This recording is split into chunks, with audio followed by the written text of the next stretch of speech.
ભાવનગરની અંદર એક બાદ એક ઘટનાઓ બની અને આ ઘટનાની અંદર પોલીસની જે ભૂમિકા છે એ શરૂઆતથી જ શંકાસ્પદ રહી છે. હાલ આજે ભાવનગરની અંદર બનેલા 3 કિસ્સાઓ વિશે વાત કરવી છે, જ્યાં પોલીસની ભૂમિકા પર પ્રશ્નો ઉભા થઈ રહ્યા છે. શું છે સમગ્ર વિગત જાણીએ અહેવાલમાં. જય હિન્દ. પીએસઆઈ ટીવી ન્યૂઝ પર આપની સાથે હું છું નિધિ ગઢવી.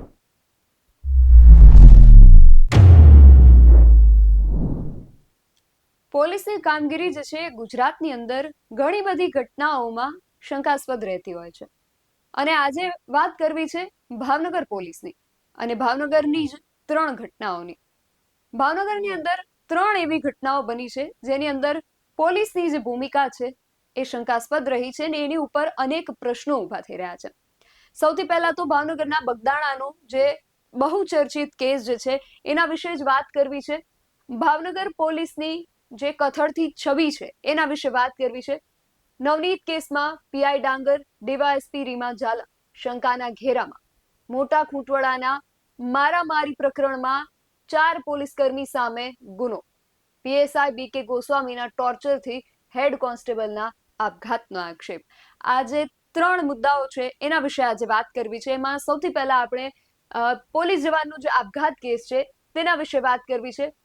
પોલીસ જવાન આપઘાત કેસમાં કરણી સેનાનું 72 કલાકનું અલ્ટિમેટમ. રાજ્યવ્યાપી આંદોલનની ચીમકી પણ કરણી સેના દ્વારા ઉચ્ચારવામાં આવી છે. ભાવનગરમાં હેડ કોન્સ્ટેબલ દિગ્વિજયસિંહના આપઘાત મામલે હવે રાજપૂત કરણી સેના મેદાનમાં આવી છે. પ્રદેશ અધ્યક્ષ વીરભદ્રસિંહ જાડેજાએ ભાવનગર પહોંચી પોલીસ તંત્ર સામે ઉગ્ર આક્રોશ વ્યક્ત કર્યો હતો. કરણી સેનાએ આક્ષેપ કર્યો છે કે પીએસઆઈ બીકે ગોસ્વામીના ભયાનક માનસિક ટોર્ચરના કારણે જ જવાનને અંતિમ પગલું ભરવું પડ્યું છે. સમાજના આગેવાનો એસપીને લેખિત રજૂઆત કરી માંગ કરી છે કે જવાબદાર પીએસઆઈને તાત્કાલિક સસ્પેન્ડ કરી એફઆઈઆર નોંધવામાં આવે. તેમણે સુસાઇડ નોટ જાહેર ન કરવા અને તપાસ પ્રક્રિયામાં આરોપી અધિકારીની સંડોવણી સામે પણ સવાલો ઉઠાવ્યા છે. જો 72 કલાકમાં ન્યાયિક કાર્યવાહી નહીં થાય તો સમગ્ર ગુજરાતમાં ઉગ્ર આંદોલન છેડવાની ચીમકી જે છે આપવામાં આવી છે. પોલીસ જે છે ભાવનગરની પોલીસ એના અહીંયા 2 ચહેરાઓ જોવા મળે છે. પોલીસ જ પોતે ફરિયાદી છે, પોલીસ જ પોતે પીડિત છે અને પોલીસ જ પોતે દમન આચરનારી છે. ભાવનગર પોલીસના 2 ચહેરા વિશે અગાઉ પણ અમે વાત કરી હતી અને આ જે કિસ્સાઓ એક બાદ એક બની રહ્યા છે એ ભાવનગર પોલીસના 2 ચહેરાઓ જે છે એને સ્પષ્ટ કરી રહ્યા છે. એક તરફ પીએસઆઈ ગોસ્વામી છે અને બીજી તરફ હેડ કોન્સ્ટેબલ ગોહિલ છે. એકે દબાણ કર્યાના આક્ષેપ છે અને બીજાએ અંતિમ પગલું ભર્યું અને આ બધાની અંદર એમનો જે પરિવાર છે એ આ દમનને ભોગવી રહ્યો છે અને જે ક્ષત્રિય સમાજના આગેવાનો છે એમણે ચીમકી પણ ઉચ્ચારી છે કે જો આ ઘટનાની અંદર ન્યાયિક તપાસ કરવામાં નહીં આવે તો ઉગ્ર આંદોલન પણ થશે. ભાવનગર પોલીસની આ કામગીરીએ ક્ષત્રિય સમાજની અંદર ઉગ્ર રોષ વ્યાપી દીધો છે અને એ સિવાય આપણે હમણાં તાજેતરમાં જ બગદાણાની ઘટના જોઈ કે બગદાણાની ઘટનાની અંદર જો પોલીસે શરૂઆતથી જ એમની જે કામગીરી છે એને નિષ્પક્ષ રીતે કરી હોત તો આ જે મુદ્દો છે આટલો ઉગ્ર ન બન્યો હોત. પરંતુ શરૂઆતથી જ પીઆઈ ડાંગર અને ડીવાયએસપી રીમા ઝાલા દ્વારા આ કેસને આડે રસ્તે ચડાવવા માટે જે પ્રયત્નો કરવામાં આવ્યા એના વિશે ભાવનગરની જ પોલીસ ક્યારે નિષ્પક્ષ તપાસ કરશે અને તપાસના અંતે સત્ય બહાર આવશે કે કેમ, એવા અનેક પ્રશ્નો ઊભા થઈ રહ્યા છે. અને આ સિવાય વાત કરવી છે ત્રીજી, જે મહુવાના ખૂંટવાડામાં ઘટના બની. ખૂંટવાડામાં ખાખી અને પશુપાલક આમને સામને. પીએસઆઈ સહિત 4 પોલીસ કર્મીઓ સામે ફરિયાદ. રસ્તા પર ભેંસો સાઈડમાં લેવા જેવી નજીવી બાબતે ઉગ્ર વિવાદ. પોલીસ અને પશુપાલકે એકબીજા વિરુદ્ધ નોંધાવ્યો ગુનો. ભાવનગરમાં મોટા ખૂંટવાડા ગામે પોલીસ અને પશુપાલક વચ્ચેનો ઝઘડો પકડ્યો છે. 21 જાન્યુઆરીએ રસ્તા પર ભેંસો હંકારવા બાબતે પીએસઆઈ યાદવ અને પશુપાલક ભાવેશ ચોસલા વચ્ચે બોલાચાલી થઈ હતી. પશુપાલકનો આક્ષેપ છે કે પોલીસે તેને 2 રેમેથી માર મારતા માથામાં ટાંકા આવ્યા છે, જેના પગલે પીએસઆઈ સહિત 4 સામે ફરિયાદ નોંધાઈ છે. તો બીજી તરફ પીએસઆઈએ પણ ફરજમાં રૂકાવટ અને જીવલેણ હુમલાની વળતી ફરિયાદ નોંધાવી છે. હાલ પશુપાલક હોસ્પિટલમાં સારવાર હેઠળ છે અને સમગ્ર પંથકમાં પોલીસની કામગીરી સામે ચર્ચા જાગી છે. પોલીસ આ પ્રકારની કામગીરી કરે છે તો ચર્ચાઓ થવી સ્વાભાવિક છે. આ ભાવનગરના જ 3 કિસ્સાઓ છે. ગુજરાતભરની અંદર આવા અનેક કિસ્સાઓ બની રહ્યા છે, પરંતુ ભાવનગર પોલીસના જે આ 2 ચહેરાઓ છે એ આપણી સામે છે.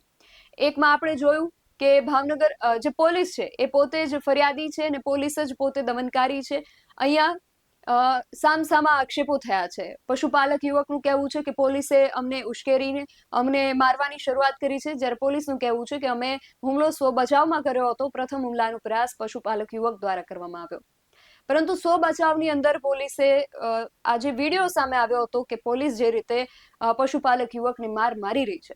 સ્વ બચાવની અંદર એક વ્યક્તિ સામે 4 વ્યક્તિ આટલી હદે કઈ રીતે ક્રૂરતાથી મારી શકે એ પણ પ્રશ્ન છે.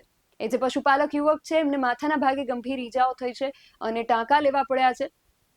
અને જે પીએસઆઈ યાદવની અહીંયા વાત થઈ રહી છે, એમને હોસ્પિટલમાં દાખલ કરવામાં આવ્યા છે, પણ એમને દેખીતી રીતે કોઈ ઈજાના કે ઘાના નિશાન નથી દેખાઈ રહ્યા.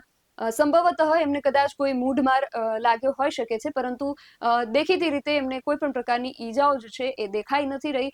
એટલા માટે આ પણ એવો મામલો છે જેની અંદર નિષ્પક્ષ તપાસ થાય એ ખૂબ જરૂરી છે. એ સિવાય ભાવનગરના જે હેડ કોન્સ્ટેબલ દ્વારા આપઘાત કરવામાં આવ્યો, તો એની અંદર પણ નિષ્પક્ષ તપાસની જરૂર છે. કારણ કે જો આ વાત સત્ય હોય તો એમના જે પીએસઆઈ ગોસ્વામી છે એમની અંડરમાં બીજા પણ અન્ય પોલીસ કર્મીઓ હોઈ શકે છે, અને જો એમનો આવો દમનકારી સ્વભાવ હોય તો આગળ પણ પોલીસ કર્મીઓ જે છે એ આવા પગલાં ભરી શકે છે, એની સંભાવનાઓ છે. એટલા માટે અહીંયાથી એક વ્યક્તિના આપઘાત બાદ ચેતી જવું પડે અને પોલીસ જે છે એ આમાં નિષ્પક્ષ તપાસ કરે એવી અપેક્ષા સૌ રાખી રહ્યા છે. એસપી નિલેશ પાંડે આ બંને જે મામલાઓ છે બગદાણાના નવનીત બાલધિયા ઉપર જે હુમલો થયો હતો એના બાદ પીઆઈ ડાંગર અને ડીવાયએસપી રીમા ઝાલા વિરુદ્ધ જે કામગીરી કરવાની છે એ પણ એસપી નિલેશ પાંડે કરી રહ્યા છે. અને હેડ કોન્સ્ટેબલના આપઘાત કેસની જે તપાસ છે એ પણ એસપી નિલેશ પાંડે દ્વારા કરવામાં આવી રહી છે. એટલે આપણે અપેક્ષા રાખીએ કે આ મામલાની અંદર પણ નિષ્પક્ષ તપાસ થાય અને ખરેખર આ સમગ્ર ઘટનાની પાછળ શું છે, સત્ય શું છે, એના સુધી પહોંચે. અમારા અહેવાલને લઈને અને ભાવનગર પોલીસની આ કામગીરીને લઈને તમારું શું માનવું છે અમને કમેન્ટ કરીને ચોક્કસથી જણાવજો. આવા જ વધુ અહેવાલો સાથે મળતા રહીશું. તમે મારી યુટ્યુબ ચેનલને સબસ્ક્રાઇબ કરવાનું અને અમને ફેસબુક અને ઇન્સ્ટાગ્રામ પર ફોલો કરવાનું ભૂલશો નહીં. બાકી નવી અપડેટ્સ માટે આપ જોતા રહો BSI ટીવી ન્યૂઝ. નમસ્કાર.